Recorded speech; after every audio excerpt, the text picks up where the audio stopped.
are now under the next letter, the features of a dispensation. Мы к следующему пункту переходим. Черты диспенсационализма. Okay, first of all, there are three primary or major features. Во-первых, существует три основных черты. That means that these are going to be found in every dispensation. Это означает, что в каждой диспенсации мы их обнаружим. There's going to be a change in God's governmental relationship to man. Происходит перемена в том, как Бог правит человеком. There's going to be a change in man's responsibilities. Произойдет перемена в обязанностях человека. And there's a specific revelation from God about those changes in responsibilities. И также будет конкретное откровение от Бога, в котором будет оговорены эти перемены. So those three things are going to clearly be present in every dispensational change. Итак, вот эти три аспекта появятся в каждой диспенсации. Now there are some secondary or minor characteristics that are almost always present. И также есть несколько второстепенных характеристик, которые почти во всех диспенсациях. First of all, there's going to be a test. Во-первых, происходит испытание. This does not involve different ways of salvation, Сюда не входят разные способы спасения. but it's in relation to fulfilling the responsibility. Здесь испытание в том, насколько выполнены были обязательства. And so that's why there's 3 points under there. The test is related to the responsibility. И там три пункта у вас есть, что испытание будет связано с обязанностями. It's not designed to prove something to God, Испытание не рассчитано на то, чтобы доказать что-то Богу, but it's to reveal the faith and obedience of the people who are the stewards of the dispensation. но на то, чтобы явить верность людей, которые выступают в роде распорядителей в этой диспенсации. And there's failure.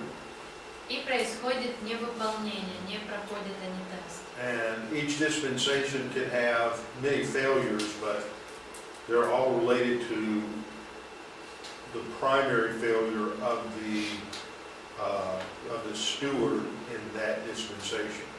И в каждой диспенсации многое, что могут люди не совершать, что они должны, но всегда есть что-то конкретное, что они не выполнили в своем распорядительстве, что им было верено.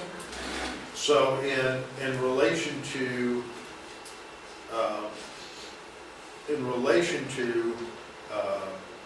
the overall administration, there's a failure to fulfill the responsibility given to the entity, to the steward.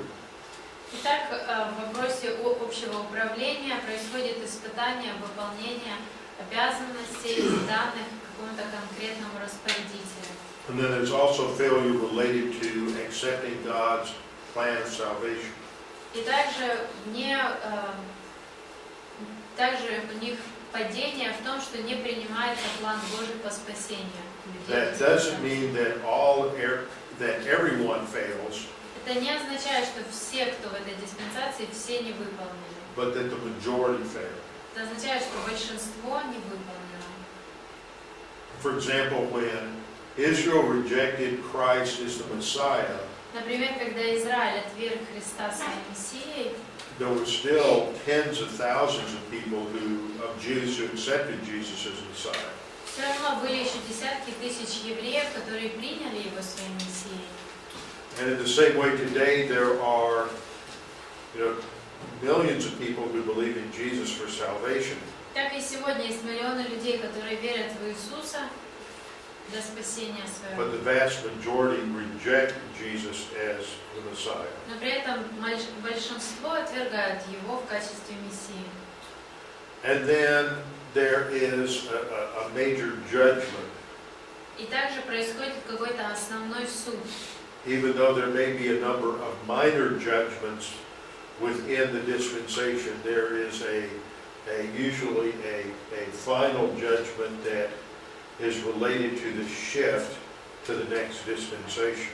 Несмотря на то, что могут происходить несколько судов на протяжении всей диспенсации, более мелких, все равно будет заключительный какой-то суд, который приведет к перемене диспенсации. So we see that there are major features that are present in every dispensation. Итак, мы видим основные черты, присущие всем диспенсациям, Minor characteristics that are present in most but not all dispensations.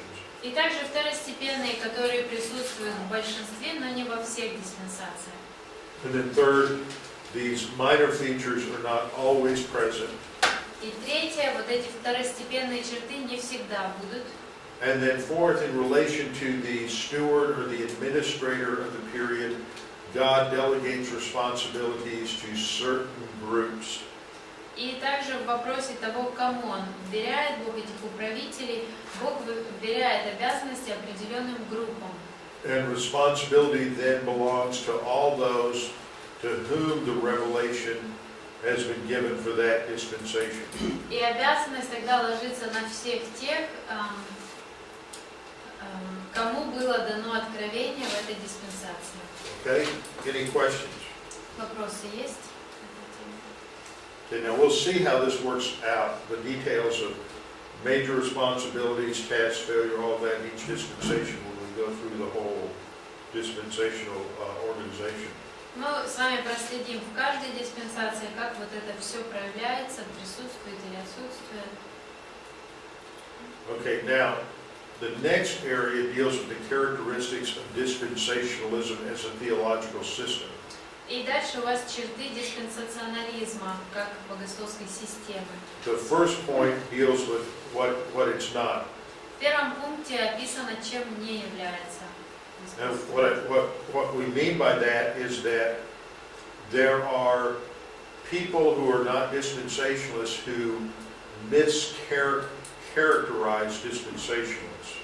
И что здесь подразумевается? Здесь речь идет о тех людях, которые не являются диспенсационалистами, но они неправильно описывают или отзываются о And диспенсационализме. so it's important to understand what dispensationalism is and what it's not. Вот поэтому важно разобраться, что является диспенсационализмом, а что нет. And secondly, we want to look positively at what dispensationalism is, and we've already covered that to some degree in the opening introduction. И вторая часть, это мы разберем, чем же является диспенсационализм, хотя мы это уже рассмотрели в введении с вами. Okay, now, under the first point, first of all, as I pointed out earlier, somebody's not a dispensationalist just because they have different dispensations.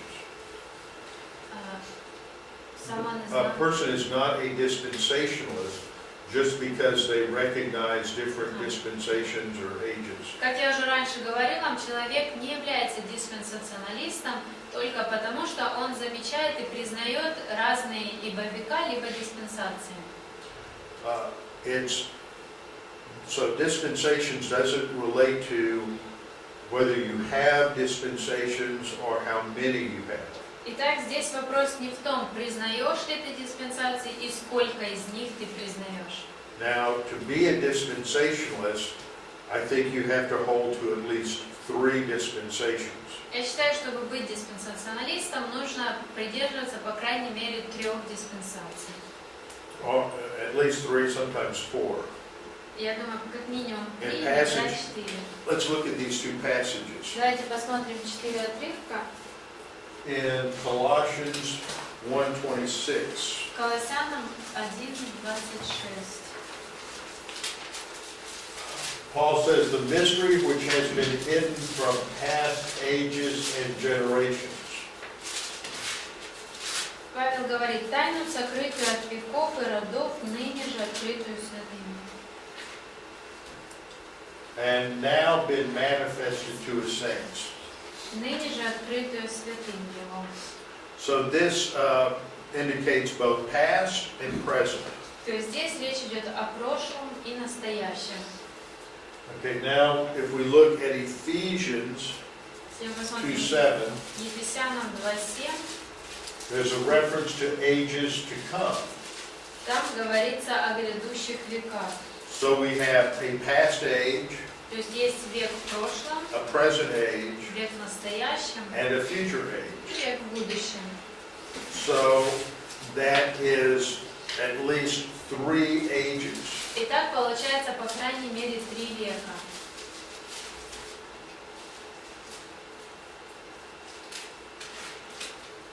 Now, the third point under point 1 is that it's not the same as being premillennial.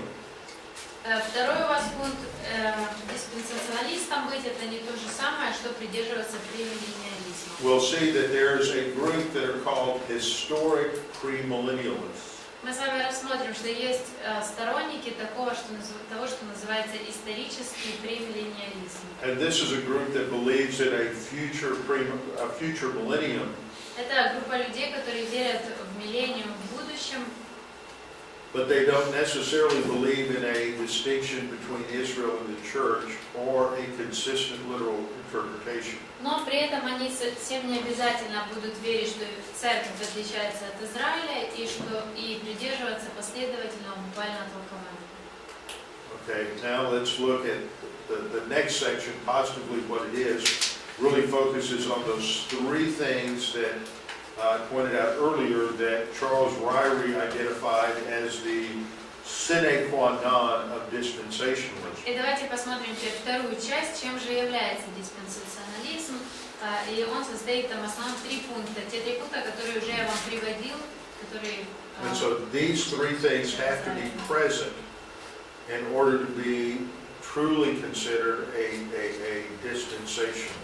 Итак, вот эти 3 аспекта должны по-настоящему присутствовать, чтобы считать кого-то поистине диспенсационалистом. Now remember, the first point had to do with a consistent literal interpretation. Помните, первый пункт касался последовательного буквального толкования. That's applied equally to all Scripture. Толкование, которое используется в равной степени со всем Писанием. Okay, most of these subpoints I've covered already.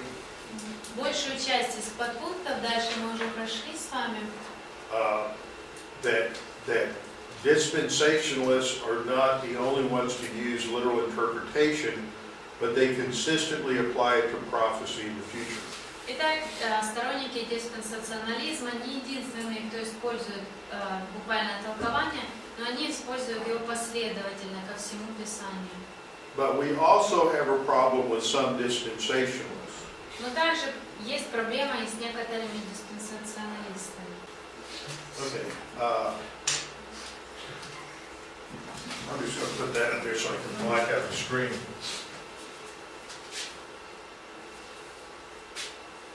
This isn't covered in your notes, so you have to listen to what I say.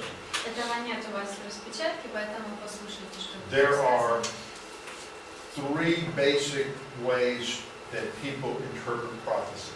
Есть 3 основных таких метода, как люди толкуют пророчество. Okay, maybe somebody can translate this into Russian. There's past, Есть прошлое, present, настоящее and future. и будущее. Now, what this means is that there are some people who think that most prophecy in the Bible has already been fulfilled. Most prophecy. Most of it. Yeah. Есть люди, которые считают, что большая часть пророчеств библейских уже осуществилась. These are called preterists. Скорее всего, это будут претеристы. And they believe that all of Matthew 24 and almost all of Revelation 1 to 20 has basically been fulfilled. И они считают, что и Матфея 24, и практически вся книга Откровения с 1 по 20 уже осуществились. For them, the tribulation occurred in AD 70. По их мнению, скорбь произошла в 70-м году. Okay? Now, then there's another group Также есть еще одна группа. And they interpret prophecy as being fulfilled in the present time. Они толкуют пророчество так, что они осуществляются в настоящем времени. And they are called historicists. Можно назвать историки, но в английском это не слово историки, другое. Историки. And what this means for them is that they would say that in the early church you had the fulfillment of Revelation maybe 2 through 7. Вот они говорят, что в ранней церкви Откровение с 2 по 7.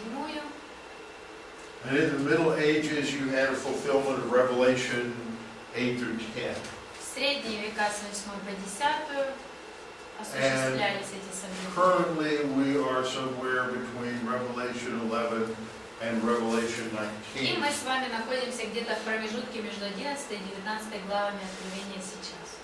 And the key for them is the idea that you can look out onto the current political scene and say, this is where we are in God's prophetic timetable. И они руководствуются тем, что мы можем смотреть на политические события нашего времени или прошлого и таким образом определять, вот где мы в Божьем плане. Now with historicism, they thought that the signs of the times related to the next appearance of Jesus Christ. И они считали, те, кто сторонники вот этого историцизма, они считают, что знамения времен относятся к следующему пришествию Христа.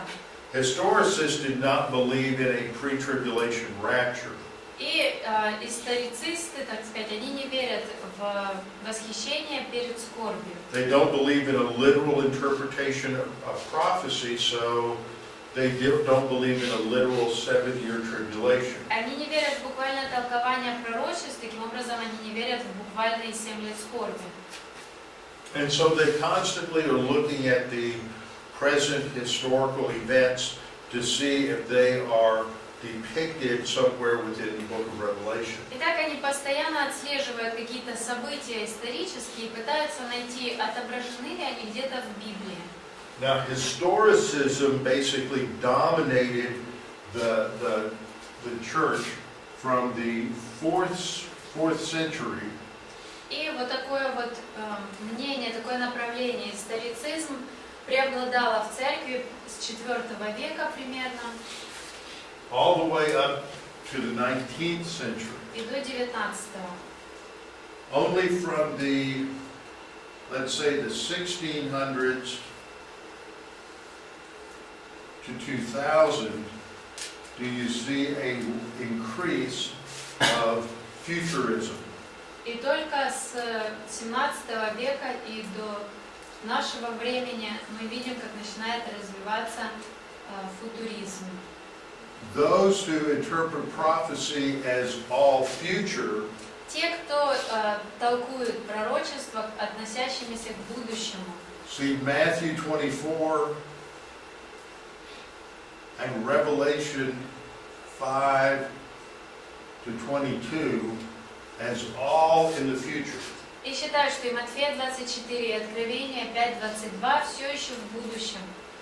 Futurism also recognizes that no prophecy needs to be fulfilled before the rapture of the church. Сторонники футуризма также считают, что никакое пророчество не обязано произойти до восхищения церкви. So therefore they would say that current events have very little to do with the fulfillment of prophecy. И поэтому они скажут, что современные события очень далеко, абсолютно не связаны с пророчеством. And so that, I would say that is a very important aspect of someone who is a consistent literalist. И я бы сказала, что это очень важный аспект для того, кто последовательно, буквально толкует. But historicism has such a great hold on the thinking of so many people. Он the thinking of so many theologians. Но в историцизме настолько сильно люди держатся за мысли других людей, богословов, That especially in this period of the 1800s to the present, настолько сильно, что вот в этот период с 19 века по сегодняшний день you have a certain number of dispensationalists that are predominantly futurists, but they still get caught up with the signs of the times. получилось так, что образовалась такая группа людей, которые считают себя диспенсациалистами, но они по-прежнему верят и футуристами, но по-прежнему придерживаются каких-то знамений времен. You will see them talk about things like I'm trying to identify the Antichrist. И можно от них услышать идеи о том, как они пытаются распознать, кто антихрист. When the European Union was coming together, they would, when it got to where they were adding their 10th member, this was the revived Roman Empire. И вот, например, когда Европейский Союз образовывался, еще в начале, когда они добавили только 10-е государство, это вот когда они начали, от них можно было услышать, что это возрожденная Римская империя. And they constantly see current world events as somehow related to the fulfillment of prophecy. И они постоянно рассматривают какие-то исторические события, пытаются найти в них осуществление пророчеств. But if you are a consistent futurist, then all of Matthew 24 and Matthew 5 to 22 takes place after the rapture. Но если ты последовательный футурист, то тогда и Матфея 24 и с 5 по 22 главы Откровения, все это после уже происходит. So even among some dispensationalists, Итак, даже среди некоторых диспенсациалистов, especially older dispensationalists, особенно более старого поколения, you will still find elements of historicism in how they look at prophecy. по-прежнему можно наткнуться на какие-то элементы историцизма в том, как они толкуют пророчество. They just haven't consistently worked through their thinking yet. Просто они еще не прошли полноценно, не разобрались во всех своих взглядах. I don't know if you've ever heard of a man named Hal Lindsey. Не знаю, слышали ли кто-нибудь такого человека, Хал Линдси? This is a very popular American writer. Очень известный американский писатель. He too came out of the same church that Jim and I came from. Он тоже вышел из той же церкви, из которой я и Джим вышли. And he interpreted Matthew 24 that says that the generation that sees these things will not pass away.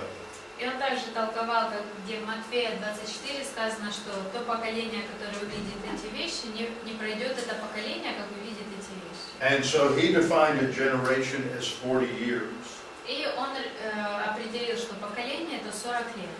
And he said that since Israel recaptured Jerusalem in 1967, И он сказал, из-за того, что в 1967 году Израиль получил опять Иерусалим, that the rapture would occur within the next 40 years. это означает, что восхищение произойдет в следующие 40 лет.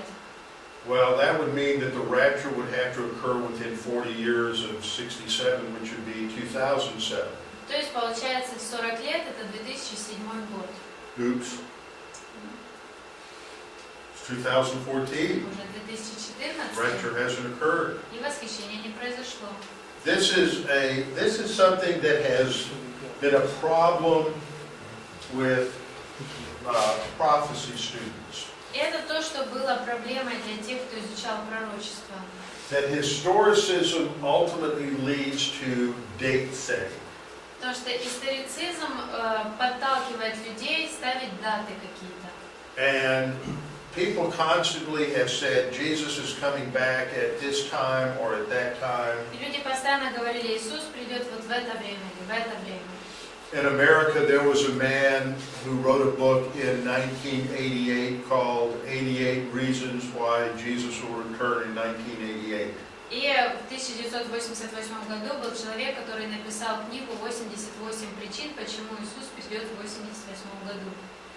But Jesus didn't return in 1988. Но в 1988 он не вернулся. So the next year he wrote a book called 89 Reasons Why Jesus Will Return in 1989. И в 89-м он написал книгу «89 причин, почему Иисус вернется в 89-м He году». was wrong, but this is what historicism leads to. Видите, он был неправ, и вот к этому и приводит историцизм. And in the early 19th century, И в начале 19 века, when dispensationalism began to be systematized and taught, когда диспенсациализм начали уже собирать в определенную систему и учить ему, one of the reasons it became popular was because dispensationalists weren't setting dates as to when Jesus was coming back. одна из причин популярности его в то время было то, что в диспенсациализме не называли никаких дат, когда вернется Иисус. But there's still too many dispensationalists like Hal Lindsey who date set. Но по-прежнему остаются диспенсациалисты, которые ставят какие-то даты, называют. Or at least they talk as if all of these things that are happening are fulfillments of biblical prophecy. Или же, по их словам, вот все, что происходит, это осуществление библейских пророчеств. And you might say that one of the most important features of a consistent dispensationalism is he doesn't fall into that trap.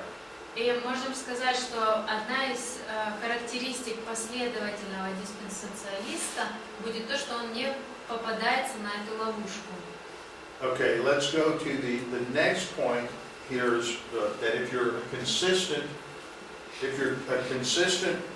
literalist, then you will make a distinction between God's plan for Israel and God's plan for the church. Давайте к следующему пункту перейдем. И там говорится о том, что если ты последователен и буквален, то тогда ты не сможешь не заметить разницу между Божьим планом для Израиля и церкви.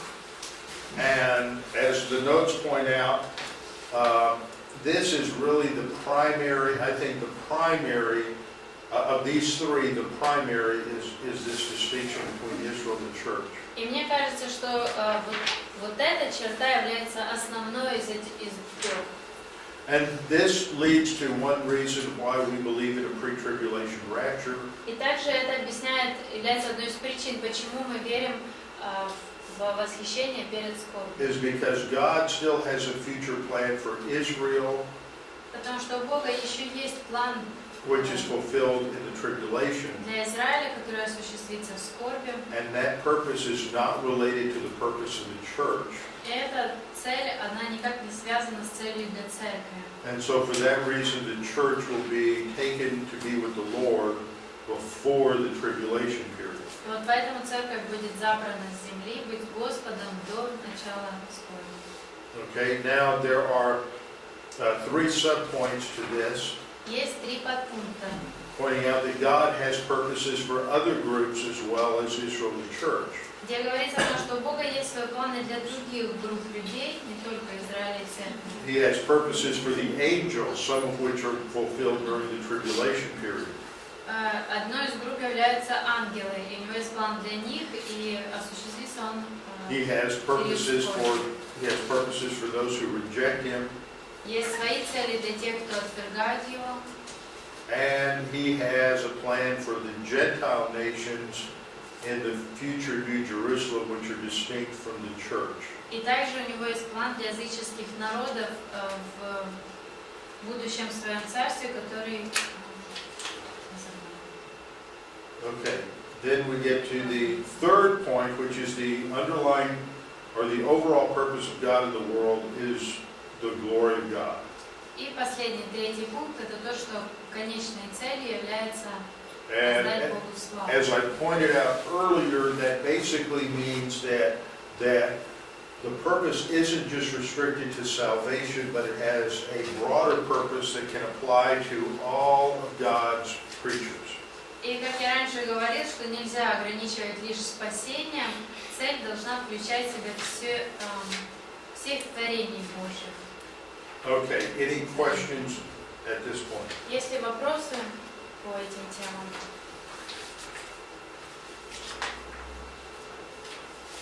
No question, okay. Let's go to the next point. Dispensational theology. Богословие диспенсациализма. Okay. First point, as I said already, dispensational theology is going to be based on a literal interpretation of Scripture. Как я уже сказал, первый пункт у вас основываться будет это богословие на буквальном толковании Писания. Therefore, dispensationalists strive to study the Scripture in terms of its historical and grammatical meaning.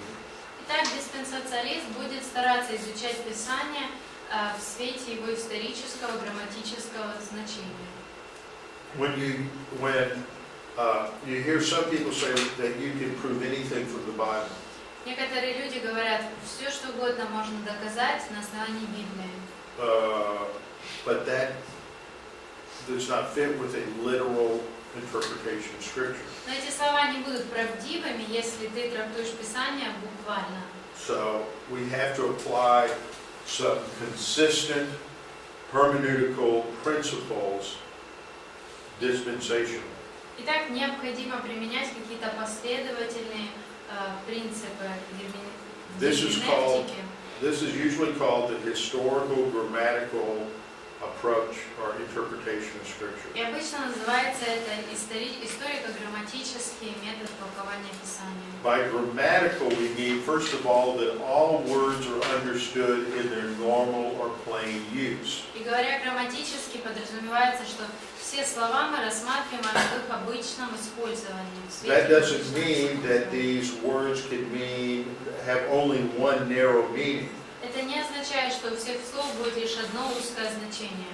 But that even though words may have 7, 8, or 9 different meanings, that it always relates to how they're used in their context. Это будет означать, что даже если у слова есть 7, 8, 9 значений, значение все-таки будет определять, конкретное его значение будет определять контекст.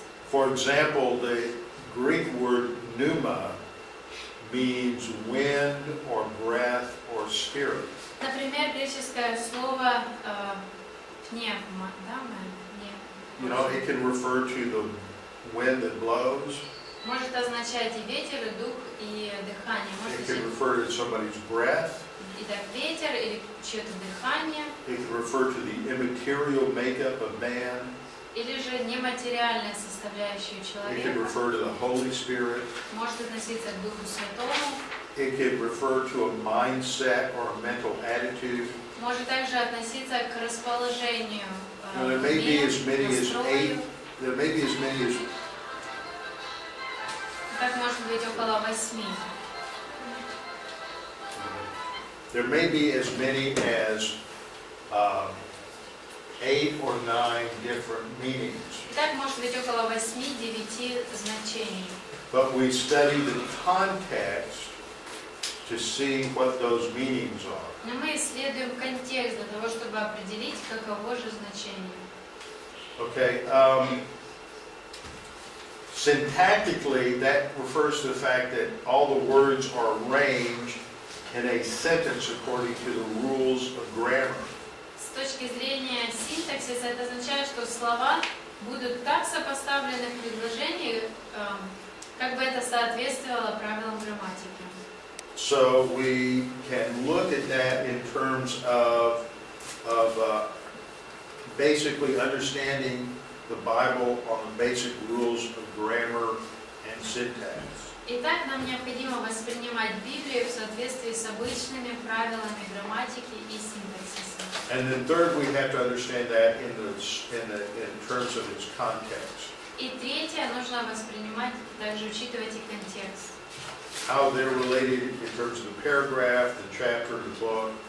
И как это связано в контексте абзаца, главы, всей книги. Okay, and then historically, we have to understand and interpret the Bible in light of the time in which it's written.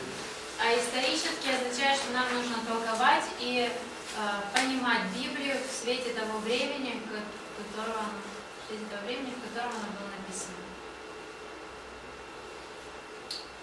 And then culturally, we need to understand the times, the customs of that particular period of time. И также культурный аспект, нам нужно понимать обычаи и традиции того времени. Okay, now we're going to take a short break here.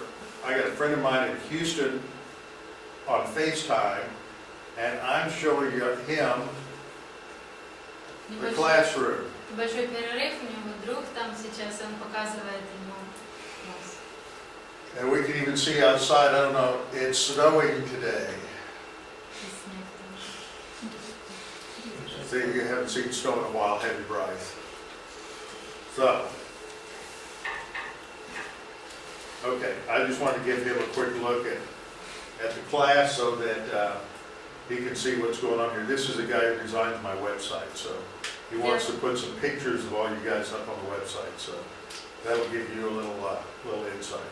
Хотела ему показать, как все здесь выглядит. Он разрабатывает мой сайт, и так он сможет понять, как примерно это. Then I got to show Lena over here doing all the translating. Okay, so this is our classroom with the screen up there and even room for PowerPoint.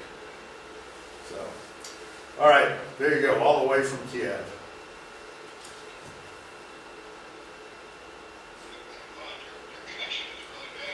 Is it? Yeah. Okay. Okay.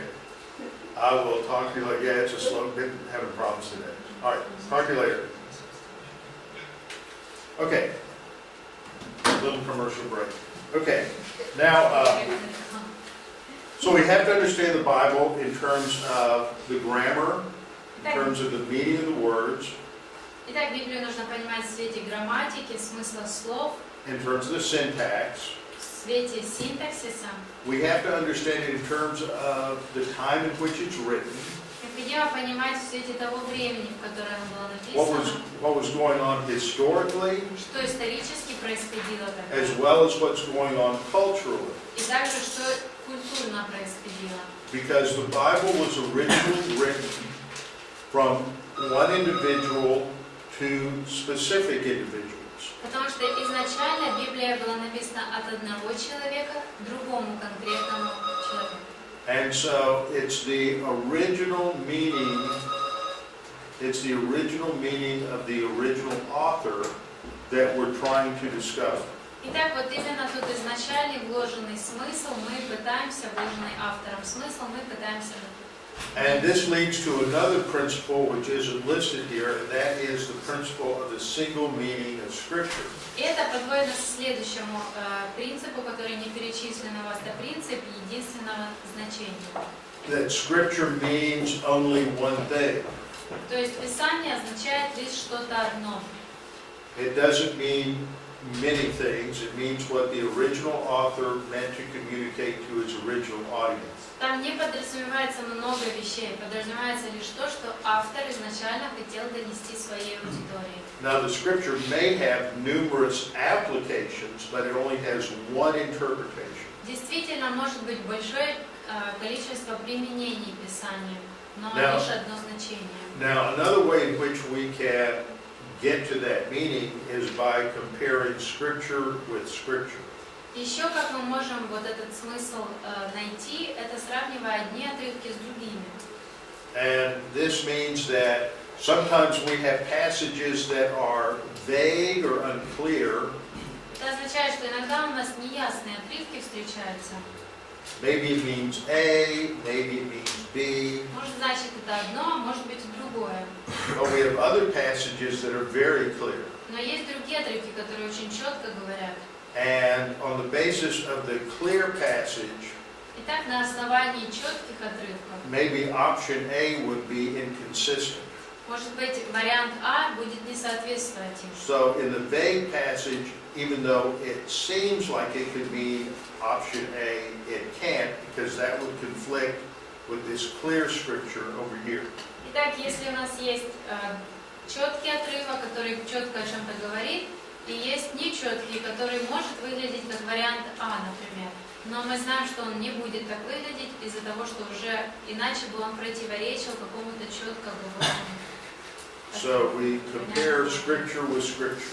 Итак, нам нужно сравнивать одни отрывки с другими. And then last, we have to understand the worldview of the time in which the Bible was written. И также нам нужно понимать мировоззрение того времени, в которое было написано Библия. Okay? I think I'm going to stop here.